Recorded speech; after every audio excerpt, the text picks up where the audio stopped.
action. And our state has strengthened many of our laws to protect access to gender-affirming and reproductive health care, reproductive freedom, and reproductive autonomy. These protections ensure that our patients are protected and safeguarded from many of the out-of-state investigations that we have seen, as well as political interference. When we say this year, our 2026 message is the Bronx leads. And we want to make sure that we lead in a real way with this work, with this drive, with this ambition, with this determination, and with intention. I am proud to say, I'm a competitive borough president. I compete with all my VPs, and we love to see who can get ahead. But I'm proud to say that when the Bronx leads, the Bronx leads. And we have moments where we are the first borough to ever host a Trans Day of Visibility, flag raising at Bronx Borough Hall, setting a standard for others to follow and what it means to show up in community and show up in solidarity and take action. And so I want to thank all of you for being here today. Each of you has a voice. You have an audience, you have a constituency, you are affiliated with a non-for-profit or an organization. You have power. This is a significant moment for us to use that power. If our power was not so important, there wouldn't be efforts to take it away.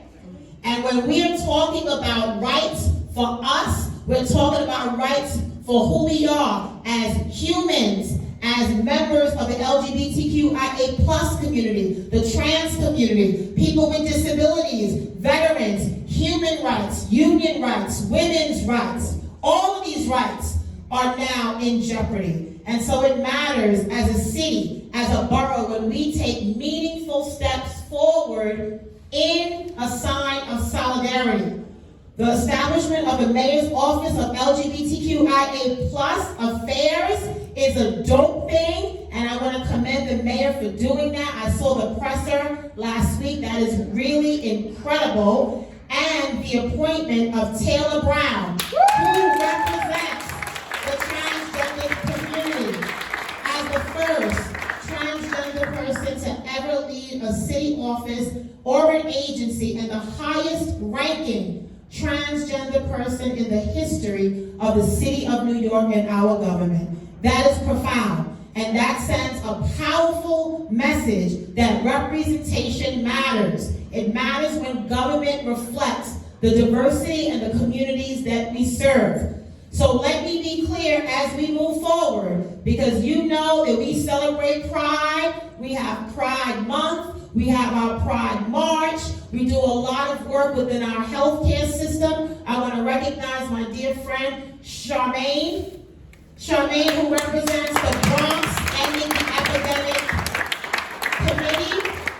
Thank you for your great work, Charmaine and the team. We also have an HIV/AIDS roundtable within our office. We work with healthcare partners. We do specific job and career fairs for our community. And we want to be very clear that this is also about working with inclusive employers, right? So that they hire from our borough and from our community. And so visibility, folks, must be matched with attention and action. And that means investing in healthcare, in mental health, in housing, and in protecting the fabric of our great borough, especially for our young people.